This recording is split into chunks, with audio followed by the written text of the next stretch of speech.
Welcome back, my name is Carrie, and today I'm going to show you a new manufacturer with cool homes and net positive factories powered by Tesla's Powerwall. If you found yourself in the market for a new manufactured modular or prefab home over the last couple of years, you probably already know, just like about everything else, there's been more demand than supply. It's not a secret that people have been interested in homes constructed off-site, and companies have noticed, which has led to some impressive expansion plans. I've talked about the companies adding a factory or two to their fleet, but today I'm looking at a company that's got a roadmap to 36. Yes, you heard that right. There's a fairly new company into the space on a mission to add 36 what they're calling mega factories by the year 2025, and they're off to a pretty good start. On top of that, the designs they've come out with have a different look than a lot of the other options available and range in size from ADUs all the way up to full-on McMansions. The company I'm talking about is called S2A Modular, and the combination of new designs and massive expansion plans should have them on everyone's watch list. What I'm going to do is tell you a bit about the company, check out their designs, and look at their pricing, so let's do it. S2A Modular is a California-based modular building company with a goal to make an impact on the archaic world of construction. I've had a few requests from viewers to check out S2A Modular, and the further I got into the world, the more interested I got. What we're dealing with here is a company aiming to have 36 modular factories building not only net positive homes, but out of net positive factories. A Forbes article states that their first carbon neutral factory is net positive and produces $178,000 in revenue from extra power. I don't claim to be an expert on net zero or solar, but unless I'm missing something here, making $178,000 from extra power kind of seems like a big deal. From what I can tell, a lot of these big ideas are coming from the co-founder and president, John Rowland, who has been involved in numerous aspects of construction, real estate, and engineering. It's what we call a triple threat, folks. In his current role, he is focused on engineering and building the most energy efficient, renewable energy, smart homes, hotels, and multifamily buildings domestically and internationally. He's doing that by working to change the way homes are built inside and out, utilizing low voltage components and organic building materials while achieving not only net zero energy rating. John's newest line of sustainable engineered homes are actually net positive. Think living in a house that prints money's feeling bad?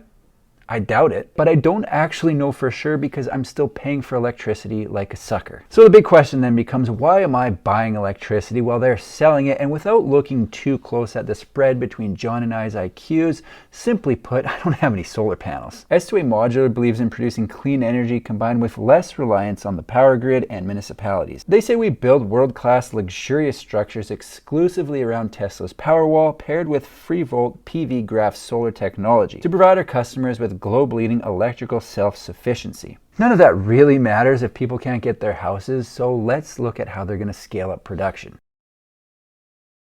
S2A Modular is not screwing around with their expansion plan and have identified what cities they want to build their mega factories in and when they want to have them built by to get to their goal of 36. Again, going back to the feature in Forbes, it states that John believes in its first year, each factory should be able to build 500 homes if they're running one shift. That increases to 750 homes the second year and 1,000 homes the third. If the factories added a second shift, that output could increase to 2,000 homes per year times 36 factories. Carry the one, about 72,000 homes per year after each factory has had 3 years of building under its belt. That's a big number, folks. If they can pull it off, that'll make a significant dent in demand in a fairly short amount of time. It's not like John's been around the modular industry for that long either. He built 2 prototype homes, one in 2015 and one in 2016, before deciding he wasn't going to accomplish what he needed to without doing it in a factory. The 3 following years were spent crafting the expansion plan, and since then they've been rolling it out. So far, there are mega factories at various stages in Northern California, Texas, and Florida, so they're off to a good start. They've got a wide range of sizes and styles, so with all the jibber jabber out of the way, let's have a look at a few of their units. One of my favorite homes in their lineup is called the Luxe Home 6. The 6 is a 2-bedroom, 2-bathroom home that's 951 square feet on 2 floors with some noteworthy features that really make this place unique. The way they set this thing up, it has 1 bedroom, 1 bathroom, the kitchen, and great room on the first floor.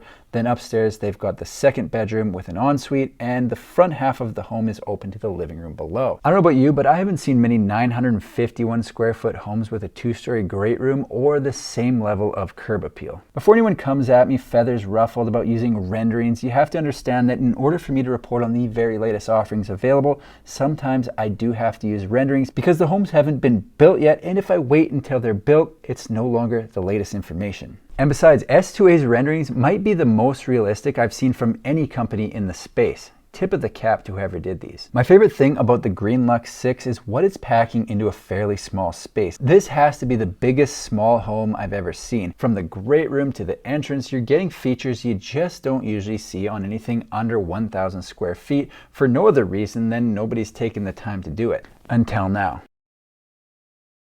The second home I like is the Green Luxe 23. There are a lot of people who watch my channel that like small footprint homes, and to me, this looks like another great option. It's a 690 square foot home with 1 bedroom, 1 bathroom, and a kitchen open to the living space. I wouldn't say the floor plan itself is anything groundbreaking. It's a fairly standard plan that you can probably find from a bunch of different manufacturers. However, what I'm in it for is the exterior. Not only does it have a modern beach vibe going, but almost the entire front opens with 3 floor-to-ceiling fold-up doors, and that's not something you see every day. Folding glass doors that open into the living room, kitchen, or bedroom. Open one or open them all, I don't care, whatever you want. If you have land that you could set this home across side to side with the glass front opening to a deck that's covered by the steel frame pergola, it's going to be a sweet little setup. One thing I am curious to find out is how much of what's shown in the renderings is standard and how much is an upgrade. My favorite thing about the Green Luxe 23 is all the windows on the front and the ability to open them up for indoor-outdoor living.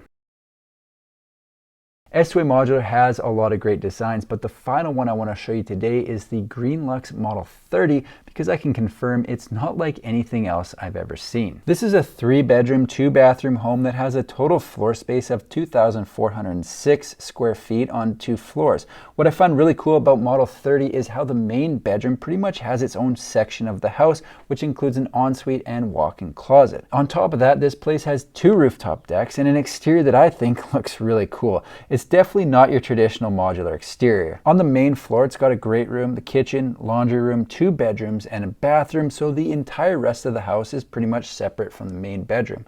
This place does look expensive, so we have to look at the pricing. The frequently asked questions section of their website said the Builder Series pricing starts at $149 per square foot, but that doesn't really help us because everything I featured today was from the Green Luxe series. The Green Luxe series is their top of the line homes, and the price per square foot begins at $173. That gives us a place to start, but the price per square foot in this industry does usually fluctuate with size, so it's not a one-size-fits-all for everything in their lineup. On top of that, the website says it doesn't include expenses associated with transportation, home installation, crane, foundation, land, permitting, city fees, utility fees, sales tax, upgrades, or any other improvements needed to prepare the site. S2A is a new company in the modular home space with aggressive expansion plans that will be fun to watch. They've got a lineup of net zero homes with unique designs that they're saying will be available in 2022. I like how instead of building more of the exact same homes we already have, they're bringing something fresh without trying to completely reinvent the wheel, and I think people will be excited about their product. I'm going to follow along with their progress, and when there's something to update, you'll be able to find it right here on my YouTube channel. That's all I've got for today. If you like manufactured home videos, make sure to subscribe to my channel because I've got new ones coming out every single week. Thanks for watching. See you in the next one.